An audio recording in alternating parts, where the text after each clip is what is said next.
Welcome to our posts. Today we will see stories of r/malicious compliance.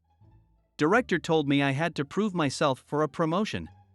So I proved myself to another company for a 25% base pay increase and double the bonus percent. So 8+ years ago I used to work as a business analyst for a large multinational construction materials company. I was a good employee. They were a great employer. I had been given 2 promotions in my time there and been moved to several domains in the IT department. I learned a lot. A role came up to be a senior business analyst within a new domain, and for various reasons I was denied the promotion. Not a big deal. I understood the reasons. I really did. I wasn't bitter. A more deserving external candidate 100% got the position. I was still given the opportunity to work in that domain. Great learning opportunity. A few successful projects later in the new domain, I asked if I could organically be promoted to a senior business analyst. And by successful delivery I mean my business partner going to another director in IT who had a stake in that domain, where has he been all of my life, so I had definitely done good if not great. My manager spoke with my director and the response was, well, he needs to prove himself. I had to laugh. Don't get me wrong again. My director was a great guy. He after all did promote me twice and gave me the opportunity to learn all these various new domains of the business. Nothing against him. The explanation just pissed me off. I would have been satisfied with, there's no budget this year, or I don't think I'll get approval for an in-place promotion. HR was one of the domains I supported, so I know how things go. So I kept learning the new domain and started applying for various jobs outside the company. Took a few months, but one role finally clicked. Current job, $88,000 plus 15% bonus paid annually. New job, $110,000 plus 30% bonus paid quarterly. Director wanted me to prove myself. I just proved my worth to another company. Got a $22,000 raise on my base and doubled my bonus percentage. My manager then comes and asks me, so was there anything we could have done to keep you, like make you a senior? Well, I only started looking because they said no to being promoted. Otherwise I was and still am happy here. The money is hard to turn down though. In hindsight, I am glad they denied me the promotion. I would have never left that company otherwise and not been on my current career trajectory. Next story. I don't think your kid will like my candy, lady, but whatever. Since there's only a week left of summer, I decided to take the kids to the local amusement and water park today. As I've gotten older, the rides have gotten a little tougher on me. In addition, my daughter tends to get motion sick rather easily. I don't like the way motion sickness pills make me feel. So, I always take a Ziploc baggie full of ginger candy along to prevent and soothe the nausea. Today, I had chewy mango ginger candies, hard plain ginger candies, and hard lemon ginger candies. For those who've never had ginger candy, it is spicy. The lemon ginger is probably the mildest. The plain ginger is just plain hot. The mango ginger are sweet and spicy, but they also stick to your teeth like crazy. They're definitely an acquired taste. As we are standing in line for the log ride, I pull out my baggie. I choose a lemon one, as does my son, 13. My daughter, 12, asks for a mango one. While I'm fishing a mango one out, I hear the kid in front of us tell his mom that he, around 7-ish, wants some candy. His mom distractedly says she doesn't have any candy. The boy says, but she does. He turns to me and asks for one. I tell him I don't really think he'd like my candy. By this time, his mom has focused in on the interaction. As the kid starts to whine that, of course, he'd like my candy, his mom just huffs and says, "You've got a whole baggie. Can't you give him just one? Come on, don't be greedy." "Oh, you said the magic word there, lady." I say, "Alright," and dig out a lemon one. I'm not completely heartless. That's when the kid whines that he wants mango. Mango is his favorite. I tell him lemon is better, but he insists on mango. I tell him it's kinda sticky as I hang it over. The kid rips it open, shoves it in his mouth, gets in 3 quick chews while my kids stare at him. Then, he actually starts to taste it and a look of horror comes over his face. He screams and tries to spit it out. He's jumping around and flapping his arms. His mom is panicking and asking what's wrong. He's screaming that it's bad and it's hot and he wants it out. His mom tells him to spit it out. That's when I pipe up with the very helpful, "It's really sticky." What's left is probably stuck in his teeth. He'll have to wait for it to melt off if he doesn't want to chew.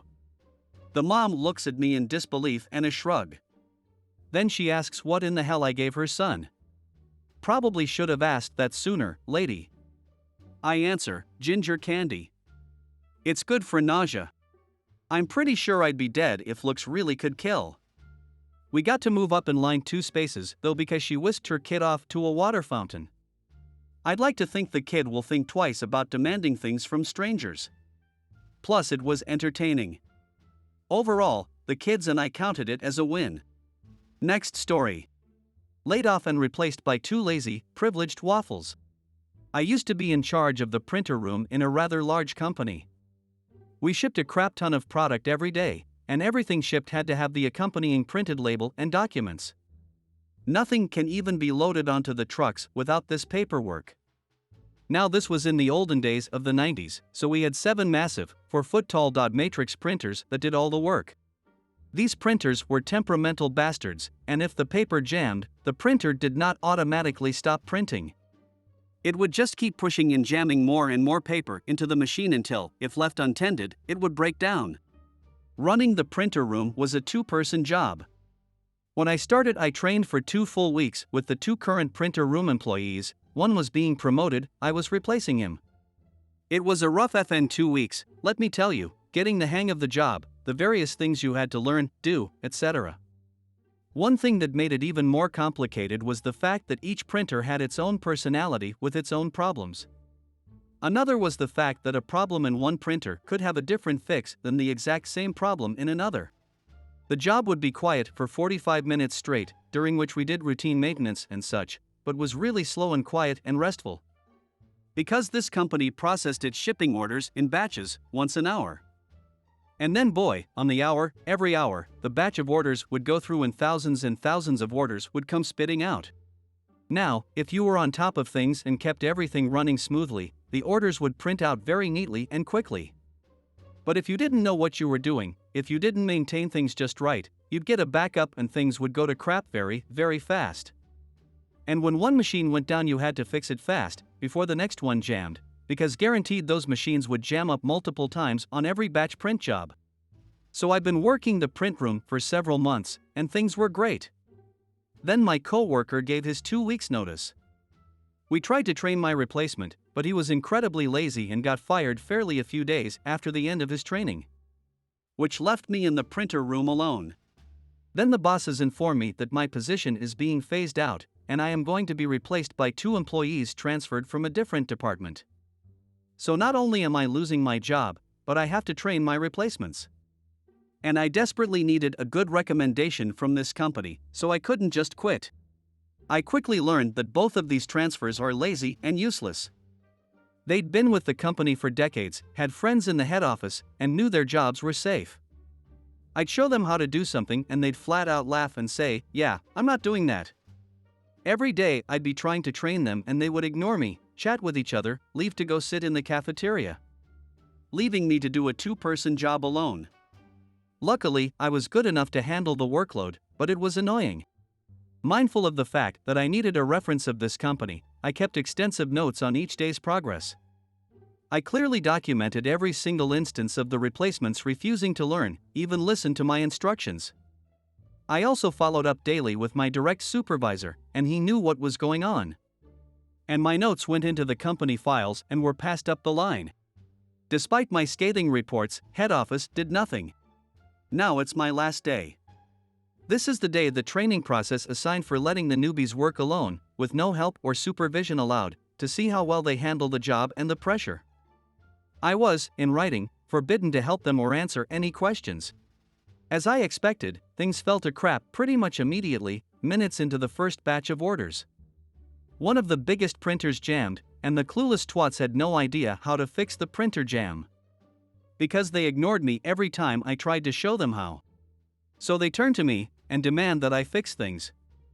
I'm sitting on a desk, coffee in one hand, an apple in the other, and smile and say, "Yeah, I'm not doing that." So one of them is yelling at me while the other is basically thumping uselessly on the printer like a gorilla that just found a candy machine. Then a second printer jams. Paper starts spilling out of the back of the first printer, which, if you knew the job, was a really bad warning sign. "Well, I'm going to go to the cafeteria, good luck," I say as I stand up. As I'm leaving, I hear a third printer crunch and jam up. I went to my supervisor and let him know what was happening. He said he not only expected as much, he had predicted so repeatedly to his superiors. He once again specifically forbade me from offering any help. So I went to the cafeteria and read my book for a little over an hour. Then my supervisor comes to me to let me know what happened. The entire printer room is down, every single printer either jammed up or actually broken. The company is losing thousands of dollars every single minute. One of the shipper and receiving supervisors finds me, all in a panic, begging me to get the orders printed. "Sorry, I'm not allowed to do that," I replied. Now several people are running around outside the cafeteria, all in a panic, running from place to place to figure out why they don't have any shipping orders. The chaos took hours to resolve. And I wasn't allowed to fix the problems. Anytime someone started giving me a hard time, my supervisor would intervene and show the memo from the bosses stating that I was forbidden to help in the printer room that day. I spent my entire last day at work drinking coffee, chatting with coworkers, and reading my book. The whole fiasco ended up costing the company tens of thousands of dollars. I hope you guys like this video. If you did, make sure like, comment, share and subscribe the channel or posts.